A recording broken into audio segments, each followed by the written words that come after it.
the chamber to the people. Let the voices ring. Laws are made. Debates take the wing. I know we are going to be reposed with responsibilities. Those in support say aye. Those against say nay. The ayes have it. Watch the Senate and the House of Representatives, where decisions flow. The Parliament, the place to know.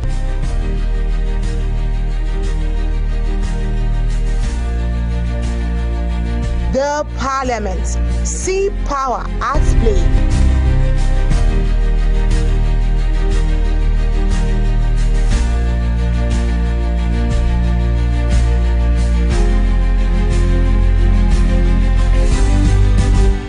The Parliament, your window into democracy at work, only on Global Television.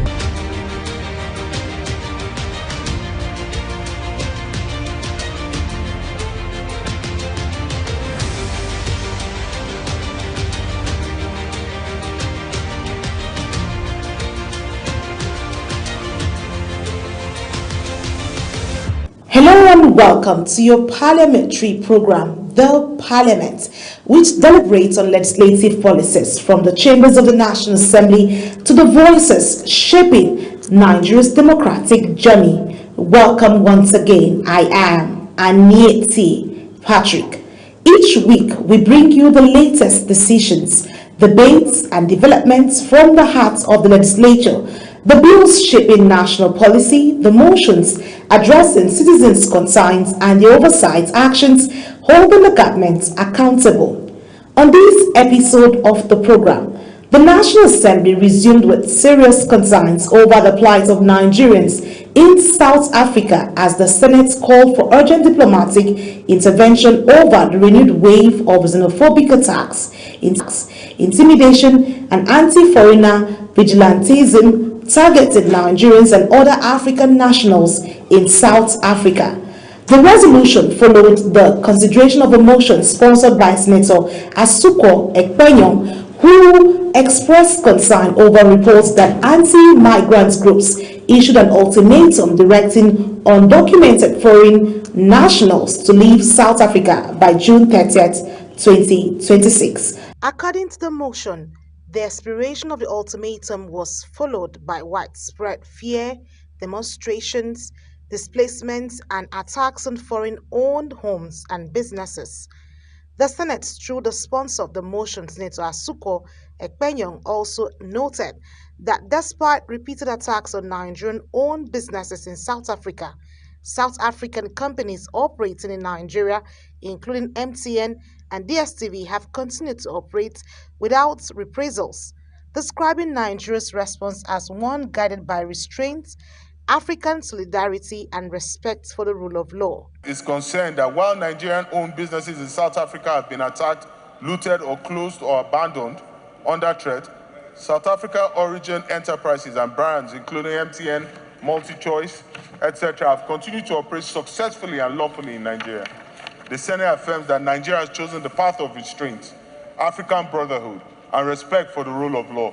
Supporting the motion, Senator Wasiu Eshilokun proposed that the federal government consider nationalizing South African-owned companies operating in Nigeria, with the proceeds used to compensate Nigerians who have suffered losses from repeated xenophobic attacks. African businesses in Nigeria, like MTN, MultiChoice, etc., should be nationalized and the proceeds/shares be used to pay Nigerians and Nigerian businesses who have suffered losses in the xenophobic attack in South Africa. However, former Senate Majority Leader Senator Yahaya Abdullahi urged caution, warning that the matter involved complex international and domestic political consideration that required careful handling to avoid unintended diplomatic consequences.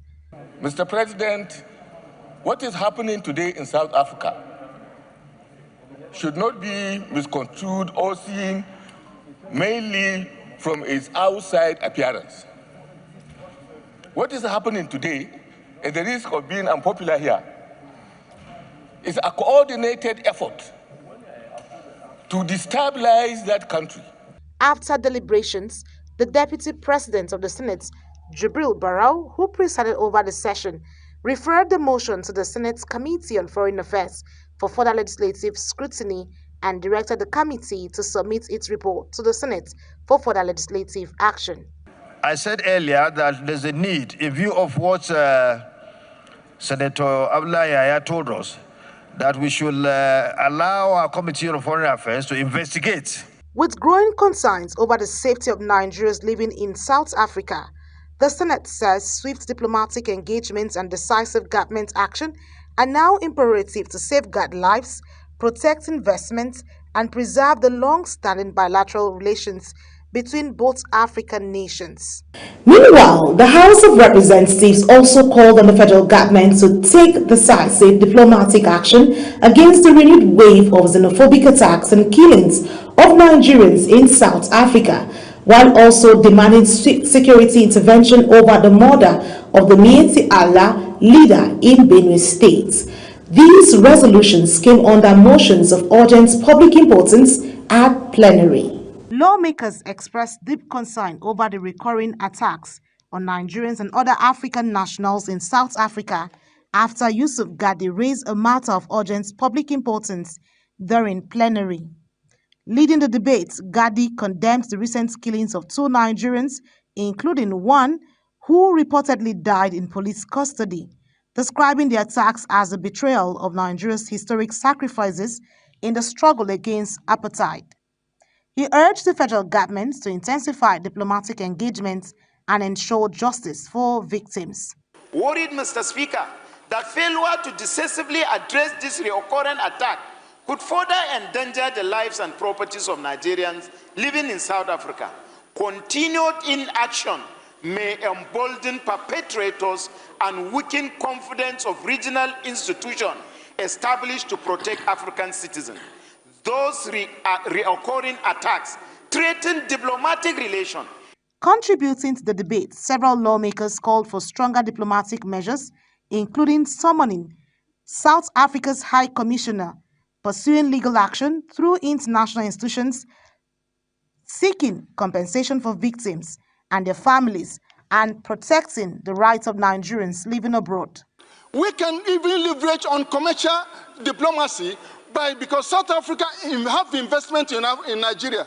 MTN, DSTV are all here, and they make the largest chunk of profit from Nigeria.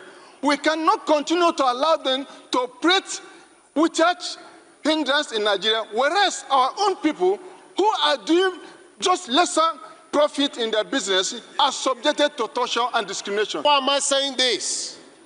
We as Nigerians, we have done everything. We have engaged them diplomatically. Mr. Speaker, it looks like we are being undermined. The sovereignty of Nigeria as a country is being undermined by the government of South Africa. While some members proposed suspending diplomatic ties with South Africa, the amendment was rejected by the House in favor of sustained diplomatic engagements. Cut all diplomatic ties with South Africa until this matter has been resolved to the international court so that Nigerians will get justice. The action, the treatment that the country is getting in South Africa is something to be proud of, especially as Africans. South Africans are the first to promote Ubuntu. They are the ones that projected the philosophy of Ubuntu that preaches togetherness, that we are one. Why are they not practicing what they preach? In a later development, the House also considered a motion of urgent public importance sponsored by Blessing Onu over the killing of a Benue State chairman of the Miyetti Allah Breeders Association of Nigeria, Ado Mohammed, and his associates in Otukpo. The lawmaker warned that the incidents could trigger reprisal attacks and further threaten peace in affected communities. The House consequently condemns the killings, called for the immediate deployment of additional security personnel, directed the Inspector General of Police to fast-track investigations and bring the perpetrators to justice, while referring the matter to the House Committee on Police for further legislative action. President Bola Tinubu has transmitted 2 executive bills to the House of Representatives for consideration.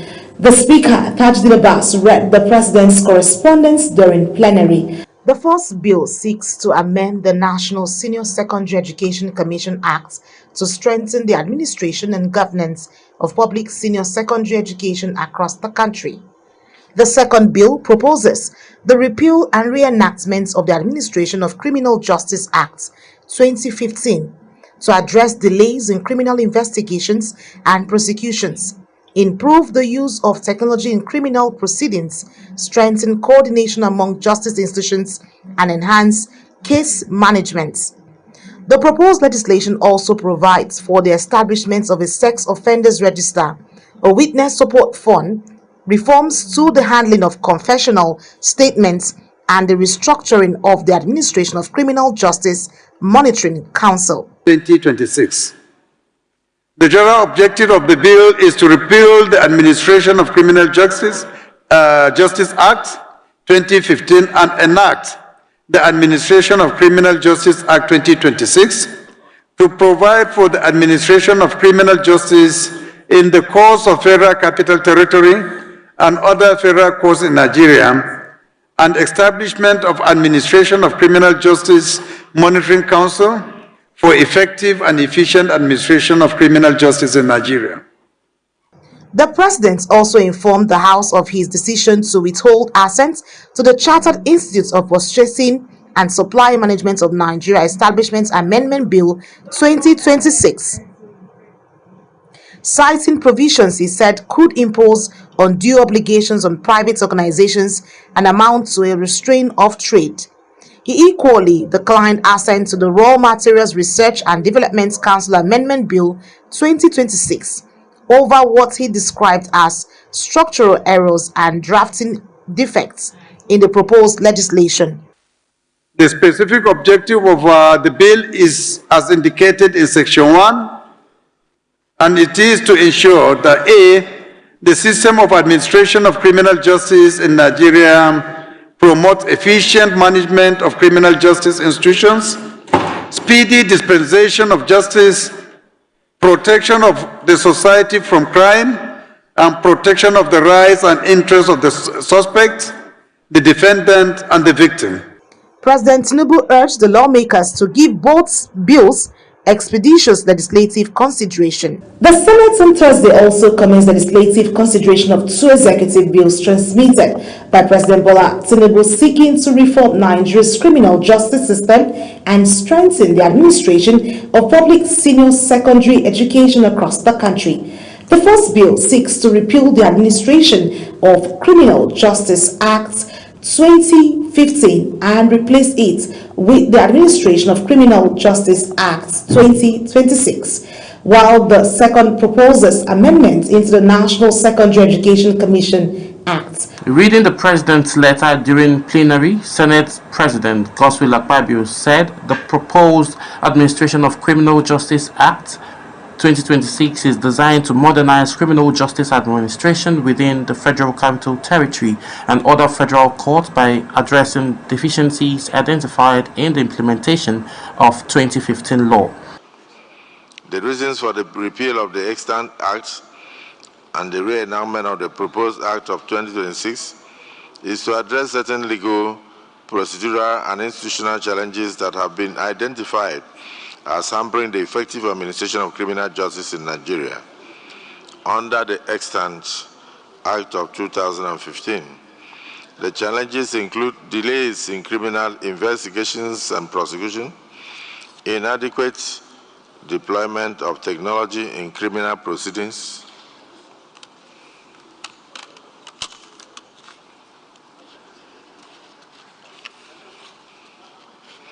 inefficient coordination among criminal justice institutions, ineffective case management mechanisms, and limitations in the monitoring and evaluation of compliance with the provisions of the Act.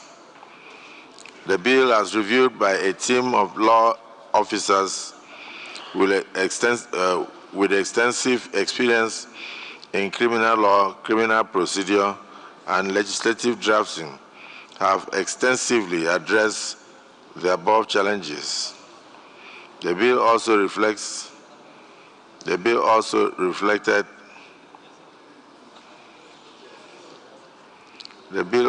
reflects developments in criminal justice administration, judicial pronouncements, technological innovations, and international best practices relating to criminal justice reform. It has strengthened the administration of Criminal Justice Monitoring Council and provides additional measures aimed at effective implementation of the Act by relevant institutions. There are other key reforms stated here. Meanwhile, President Tinubu also transmitted the National Secondary Education Commission's Amendment Bill 2026 to the Senate for consideration. Akpabio informed lawmakers that the Federal Executive Council approved the proposed amendment at its meeting of April 30th, 2026, after which the Federal Ministry of Justice reviewed and finalized the draft to ensure compliance with constitutional and legislative drafting standards. He explained that the amendment bill is intended to strengthen the administration, governance, and oversight of public senior secondary education across the country as part of federal government effort to improve the quality of education. The National Senior Secondary Education Commission Amendment Bill 2026. The purpose of the bill is to strengthen the administration and governance of public senior secondary education in Nigeria. The Federal Executive Council approved the amendment of the bill at its sitting on Thursday, 30th April 2026. The Federal Ministry of Justice subsequently vetted and finalized the bill in line with drafting standards and constitutional provisions. In consequence of the above, the desire of this administration to strengthening the educational institutions in the national interest, the National Secondary Education Commission Amendment Bill 2026 is forwarded to for legislative action. The Senate President subsequently referred both bills to the Senate Committee on Rules and Business for legislative process. The committee is expected to report back within 1 week on the National Secondary Education Commission Amendment Bill, while the proposed administration of Criminal Justice Act 2026 is expected to be returned to the Senate within 4 weeks for further legislative consideration. Also, the House of Representatives has launched an investigation into the controversial inclusion of the purported Presidential Foreign Investment Promotion Council in the 2026 appropriation framework, amid concerns over its legal status and implications for the integrity of Nigeria's budget process. The motion, sponsored by Plateau lawmaker Yusuf Gadi, followed reports that more than 1.3 billion naira was allocated to the council despite the federal government's position that no such agency was lawfully established. Concerns over the credibility of Nigeria's budget process took center stage in the House of Representatives as Plateau lawmaker Yusuf Gadi raised a motion of urgent public importance over the inclusion of the Presidential Foreign Investment Promotion Council (PFIPC) in the 2026 budget.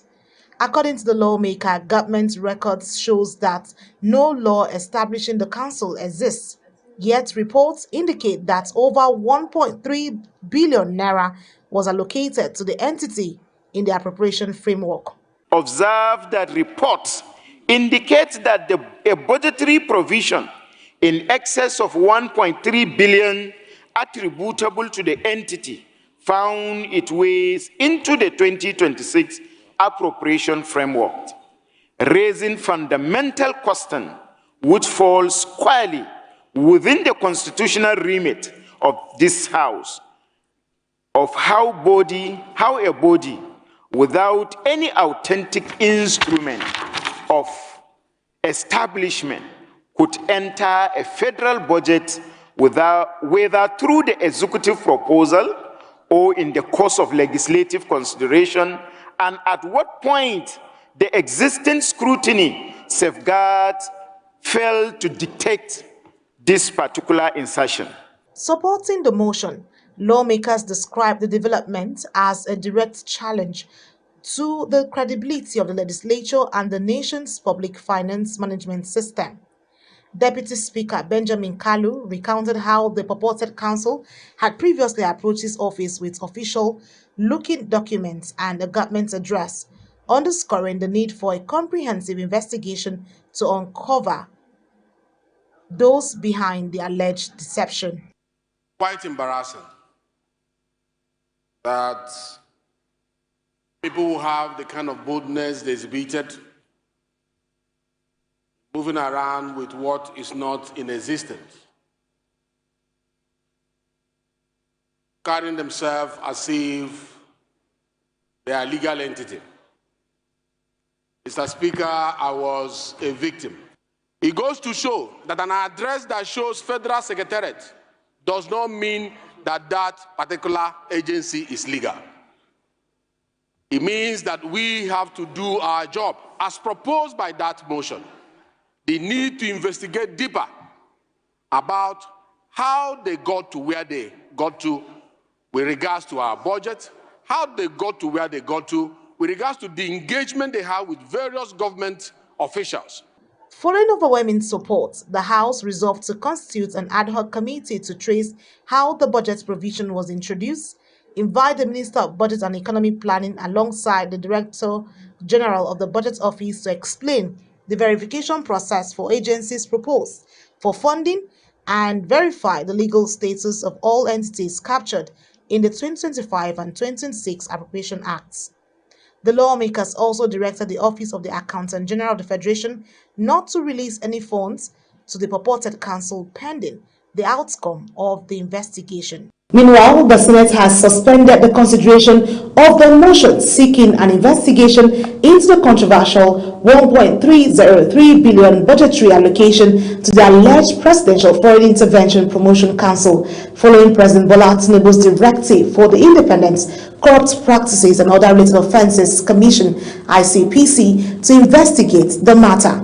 The Deputy President of the Senate, Barau Jibri, who presided over plenary, ruled that lawmakers should await the outcome of the executive probe before taking any legislative action. The motion, sponsored by Senator Suleiman Kawo of Kano South, called for a comprehensive investigation into the legal status, operations and budgetary allocation of the council amid allegations that it is a non-existent government agency. Kawu warned that the controversy could undermine public confidence in the National Assembly's appropriation process and sought to identify those responsible for inserting the budget line into the 2026 Appropriation Act, as well as determine whether any public fund had been released or spent. I am urging the Senate to condemn in the strong term the administrative lapses, internal collaboration, or fraudulent schemes that enable a purported, non-existing and unauthorized entity under Budget Code 011106620001 to be incorporated into the 2026 Appropriation Act. Direct the Senate Committee of Ethics, Code of Conduct and Public Petition and Appropriation to conduct a comprehensive investigation surrounding the inclusion of Presidential Foreign Intervention Promotion Council in 2026 Appropriation Act with a view to determining the process through which the sum of 1 billion plus was proposed, scrutinized, justified, and approved during the appropriation process. The ministries, departments, and agencies, as well as public officials or other persons responsible for facilitating the recognition and the inclusion of this agency in the national budget. I want to state a fact, maybe you are not aware. There was a pronouncement yesterday by the executive government, I think the president, and the matter has been referred to ICPC for investigation. I think we need to wait in order not to duplicate efforts. We wait and see what's going to happen. If had it been there wasn't an action taken yesterday, of course we could go ahead. But since the matter has been referred to ICPC, let's wait and see the outcome, and then we can act. Okay. So I'm not impeaching. Sorry, I'm not trying to take away the right, your right to come under privileged state to ventilate your view on any issue. You have the right based on this order, right? But in view of what is happening, what has happened yesterday, I believe that we'll wait and see what comes out from that investigation before we go further. As the Council's Director General over the agency's legitimacy. While the Senate maintains the matter remains within the executive jurisdictions for now, lawmakers say they are prepared to revisit the issue after the ICPC concludes its investigation into the disputed budget allocation. Away from that, a rowdy session erupted in the House of Representatives as lawmakers clashed over the suspension of payments for constituency and zonal intervention projects, with members demanding the immediate implementation of the 2026 Appropriation Act and the release of funds for critical government projects. The heated debates followed a motion sponsored by Alex Ikweche, who condemned the slow release and poor cash backing of appropriated funds, warning that delays were crippling infrastructure, security, healthcare, and other key sectors, while leaving contractors unpaid despite completed projects. Legislative activities of the House of Representatives turned rowdy as aggrieved parliamentarians protested against the suspension of the Zonal Intervention Fund and constituency projects in the Appropriation Act. The motion received overwhelming bipartisan support but sparked shouting matches on the floor as some lawmakers opposed aspects of the debate, particularly calls to invite President Bola Tinubu to personally explain the delay in budget implementation. Speaker of the House, Tajuddin Abbas, ruled that such a proposal was unparliamentary and could not form part of the House resolution. Concerned that notwithstanding the clear directive of Mr. President, the legislative approvals and the ministerial assurances releases to MDAs remain slow, if I may say non-existent, stalling critical projects, escalating contract costs, exposing contractors to insolvency, and rising non-performing loans. Whatever you give the leadership or the presiding officer as your motion, you should not derail by one word. You should read verbatim what you have given. What we saw today is a complete direction of our tradition and practice. What Honorable Masco read was a complete deviation from the motion that he gave me. Lawmakers, however, unanimously resolved to urge the Federal Ministry of Finance, the Budget Office, the Office of the Accountant General of the Federation, and the Central Bank of Nigeria to accelerate the release and cash backing of appropriated funds, complete the verification and settlement of outstanding contractor liabilities, and review a recent Treasury circular suspending payments for constituency projects. That I want to urge this House to agree that we summon Mr. President of the Federal Republic of Nigeria together with his financial team to please come to this House in line with the provision of the Constitution to brief Nigerians exactly what is happening, because the stories are not complimentary at all.